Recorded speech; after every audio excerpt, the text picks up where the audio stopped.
नमस्कार मित्रांनो, आज ज्या इंटरमिडियरी बद्दल आपण बोलणार आहोत, म्हणजे इक्विटी मार्केटचाच विषय चालू आहे.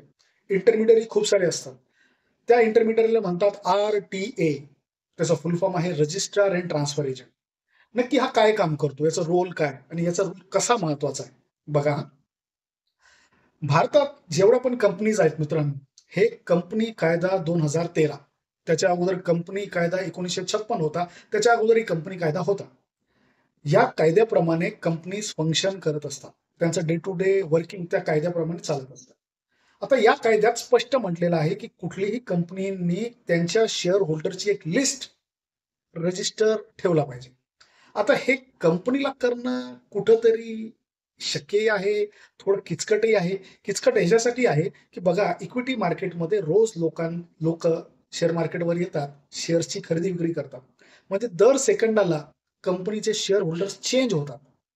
एवढी डायनामिक जर प्रोसिजर असेल, तर हे कंपनी स्वतःचं काम सोडून ह्याच्या मागे डोकं लावणं कितपत योग्य आहे? योग्य नाही. तर कंपनी काय करते, रजिस्ट्रार अँड ट्रान्सफर एजंट नेमते. रजिस्ट्रार अँड ट्रान्सफर एजंटचं काम तेच असतं की त्यांनी कंपनीची शेअर रजिस्टर, जे शेअर होल्डर्सची रजिस्टर असतं, त्याला अपडेट करावं. आता तो कधी अपडेट करतो, किती दिवसांनी अपडेट करतो, हा त्याचा प्रश्न.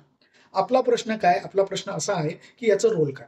तर एक रोल मी तुम्हाला सांगितला की त्यांनी डॉक्युमेंट्स अपडेट ठेवायचे की या कंपनीकडे किती शेअर होल्डर्स आहेत, कुठल्या व्यक्तीकडे किती शेअर्स आहेत. दुसरा रोल, शेअर जेव्हा ट्रान्सफर होतात, तर कुणाचा शेअर कुणाला विकला गेला, कुणाचा शेअर कुणाला दिला, हे सगळा हिशोब हा रजिस्ट्रार अँड ट्रान्सफर एजंटकडे असतो. बरं, रजिस्ट्रार अँड ट्रान्सफर एजंट फक्त सेकंडरी मार्केटमध्ये कंपनीला मदत करत नाही, तो प्रायमरी मार्केटमध्ये सुद्धा कंपनीला मदत करतो. म्हणजे कधी, जेव्हा कंपनी स्वतःचा IPO लॉन्च करते, प्रथमतः शेअर्स विकायला काढते. आपण याच्यावर व्हिडिओ केलेला आहे, तो बघा. होतं असं की कंपनीकडं खूप आवेदनं येतात, खूप ऍप्लिकेशन येतात. तर ऍप्लिकेशन स्वीकारायचं काम रजिस्ट्रार अँड ट्रान्सफर एजंटचं असतं. त्याला लिस्ट करणं त्याचं काम असतं, प्रोसेसिंग करणं त्याचं काम असतं. ज्या लोकांना शेअर्स भेटतील त्यांना इंटिमेट करायचं याचं काम असतं. ज्यांना भेटले नाही त्यांनाही इंटिमेट करायचं याचं काम असतं. त्यांचे रिफंड करायचं काम याचंच असतं. कंपनी रिफंड करते, पण हे सगळं क्लरिकल काम, मदत करायचं काम हा रजिस्ट्रार अँड ट्रान्सफर एजंट हा करत असतो. ओके. महत्वाचा इंटरमिडियरी आहे.